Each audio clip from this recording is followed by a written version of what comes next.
अमीश जी, मैं पूरी जिम्मेवारी से कहता हूं कि महात्मा गांधी जी हों, सरदार पटेल हों, पंडित जवाहरलाल नेहरू हो, किसी भी पार्टी के इन तीनों लोगों ने कभी महात्मा गांधी ने वर्धा में करी थी, कतई नहीं करी थी। आप दोबारा पढ़ के आइए, उन्होंने कहा था वहीं वर्धा में जाकर के कहा था कि आरएसएस एकमात्र ऐसी ऑर्गेनाइजेशन जिसका कोई अकाउंट नहीं है। पैसा कहां से लाते हैं ये लोग? ये भी गलत है, ठीक है ना। मैं आपको फिर प्रणब मुखर्जी वाली तस्वीर, अब शांति प्रणब मुखर्जी का भी हम बताते हैं, सुन लीजिए। प्रणब मुखर्जी की बेटी जो आज की डेट में इनकी पार्टी में है, उसने खुद कहा था शर्मिष्ठा ने कि बाबा आपने सबसे बड़ी गलती करी है, आप गलती से आरएसएस के उसमें चले गए हैं। ये पूरी इसी फोटो को प्रणब मुखर्जी ने गलती करी थी। हाँ बिल्कुल करी थी, बड़ी गलती, बिल्कुल प्रणब मुखर्जी ने आरएसएस का। और ये मैंने नहीं कहा था, सुन लीजिए अमीश, ये मैंने नहीं कहा था, ये शर्मिष्ठा मुखर्जी ने कहा था जो आज की डेट में भाजपा में। ये शर्मिष्ठा ने कहा था कि बाबा आपने बहुत बड़ी गलती की है, ये इस एक फोटो को पूरी जिंदगी भुनाएंगे आरएसएस वालों। प्रणब मुखर्जी गलत थे, बिल्कुल प्रणब मुखर्जी गलत। ओके विवेक 100% गलत, बिल्कुल गलत थे। पूरी जिंदगी कांग्रेस की खाई, मंत्री रहे, खाई। हाँ ये कांग्रेस की खाई, क्या कांग्रेस की खाई? ये क्या बोल रहे हैं? कांग्रेस ने अपॉर्चुनिटी दी, कांग्रेस की खाई, कांग्रेस ने मंत्री बनाया। प्रणब मुखर्जी ये गलत है। सुनिए एक मिनट, ये कांग्रेस की खाई क्या है भाई? बिल्कुल आपको कोई दुख नहीं? अगर एक पार्टी राष्ट्रपति, अगर एक पार्टी आपको पूर्व राष्ट्रपति को बोला जा रहा है इस मंच से, एक सेकंड, पूर्व राष्ट्रपति को इस मंच से बोला जा रहा है कि आपने कांग्रेस की खाई। क्या मतलब है इसका? क्या मतलब है? ये सम्मान करे पूर्व राष्ट्रपति का। मुझे बोलने दीजिए। हाँ बोलने दे रहा हूं मैं, रिएक्शंस नहीं, बोलने दीजिए। एमएलए, एमपी, मंत्री के बाद राष्ट्रपति। कांग्रेस वो पार्टी थी जिसने प्रणब मुखर्जी को सहारा दिया, समर्थन दिया, और हर पार्टी अपने मेंबर को आगे बढ़ाती है, सैक्रिफाइस करती है, अपॉर्चुनिटी देती है। तो इस रिस्क पे कि तुम्हारी वजह से हमारा नाम डाउन जाता है।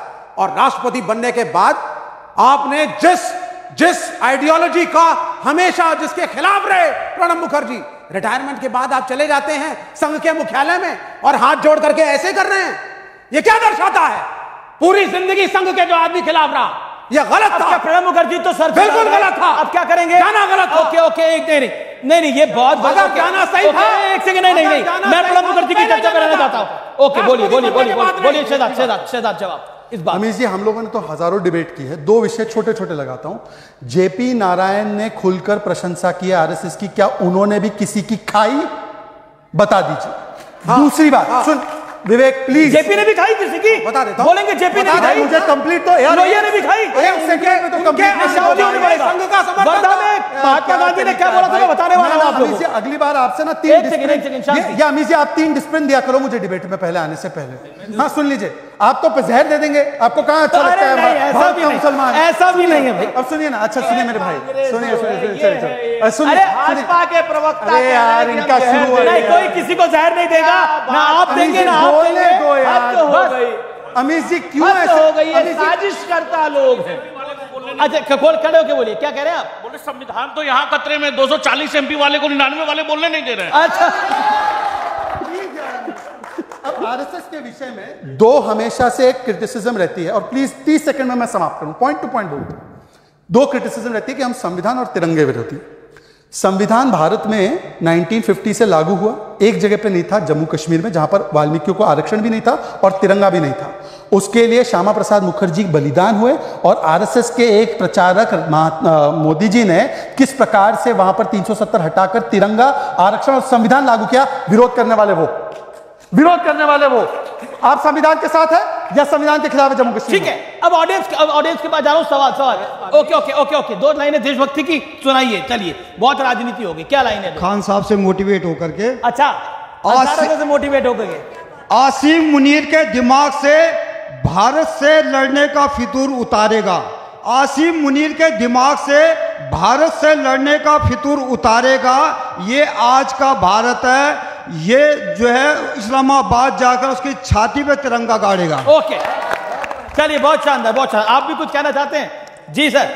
सर, मैं सभी क्रांतिकारियों को नमन करते हुए सरकारी प्रवक्ता से ये पूछना चाहता हूँ कि पिछले 11 साल से आप केंद्र में और उत्तर प्रदेश में जो है फतेहपुर मकबरे में फिर से आपने एक नई वो निकाल ली है हिंदू मुस्लिम की कहानी।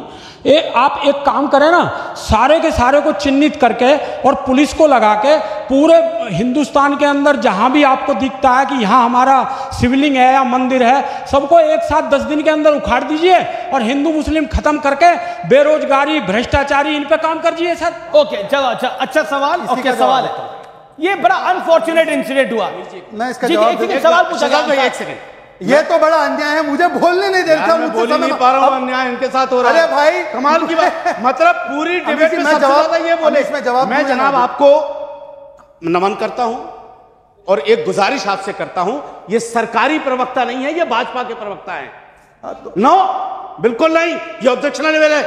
सरकार इस तरह के बयान नहीं देती जिस तरह से भाजपा के प्रवक्ता बयान देते हैं। ओके, तो भाजपा के प्रवक्ता में और सरकार के प्रवक्ता में जमीन आसमान का फर्क है। अच्छा ठीक है, ओके ओके शहजाद पुनावाला, इसको पहले क्लियर करना बहुत जरूरी है। मैं ये अच्छा एक सेकंड, गलत कह रहा हूं तो आप मुझे बताइए। मैं मौका दिया, अगर मैं गलत कह रहा हूं तो बताइए। ठीक है, अब ये बात मौलाना अंसार रजा ने बिल्कुल सही कही कि मैं पार्टी का हूं, सरकार का नहीं हूं। आप ताली बजाओ। सुनिए पूरा सुन के फिर ताली बजाना। कम से कम मैं कांग्रेस का होकर पाकिस्तान का प्रवक्ता नहीं हूं, इसका ताली बजाओ। क्या बात हुई यार, बड़ा ताली और ये भी बजाएंगे। शहजाद पुनावाला, इनके प्रश्न का जवाब चाहिए। सबका सवाल का जवाब देता हूं।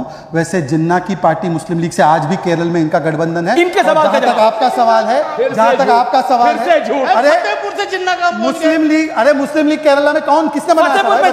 फतेहपुर में जवाब दीजिए ना शहजाद। आपका जवाब दे रहा हूं। हिंदुस्तान की मुस्लिम लीग का किसी से मतलब नहीं है। जिन्ना का मतलब अगर किसी से है तो भाजपा से है और संघ से है। संघ का मतलब वही है जो जिन्ना वाली थी, ये संघ कहता है। ओके, और संघ अपने उसमें ऑडियोज डाउन। शहजाद, इनके प्रश्न का जवाब, फतेहपुर का जवाब। ऐसा है महोदय कि हम लोगों ने तो जब गुलामी के सभी चिन्हों को हटाकर औरंगजेब का नाम हटाकर एपीजे अब्दुल कलाम का नाम डाला, उसमें भी इन्होंने विरोध किया। अब एपीजे अब्दुल कलाम में भी सांप्रदायिकता नजर आ रही है, इनको बता दीजिए। मैं तो सोचता हूं, सुनिए ना, मैं तो बोलता हूं भाई ये क्या तरीका है भाई, मैं जवाब इनका दे रहा हूं, ये डिस्टर्ब कर रहे हैं, ये कैसे हो सकता है भाई? क्यों सवाल का जवाब है ना, आप बताइए। मैं अपना बात रख रहा हूं तो उसमें बीच में कूद पड़ रहे हैं मौलाना।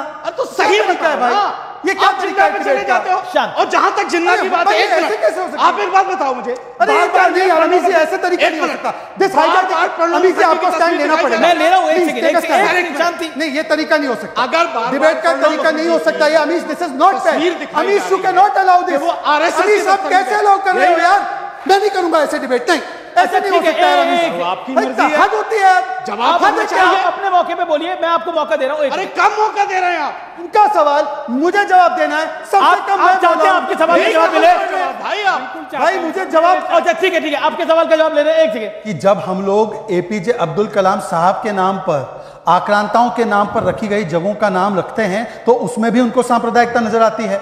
और मैं तो कह रहा हूं कि जब देश का बंटवारा हुआ, जब एक अलग पाकिस्तान इस्लाम के नाम पर बन गया और जो औरंगजेब को महान मानते थे वहां पे चले गए, तो भाई भारत में जो भी औरंगजेब के किए गए कृत्यों से प्रभावित जगह थे, उसी समय पर सोमनाथ से लेकर अयोध्या का मामला सुलझाया जाता। परंतु अयोध्या को 500 वर्षों तक लटकाने का काम किया तो इसी मंडली ने किया। और आज जब राम मंदिर बना तो इन लोगों ने कहा कि राम मंदिर बेकार है और राम मंदिर नहीं बनना चाहिए था। ये और पैदा करना चाहते थे।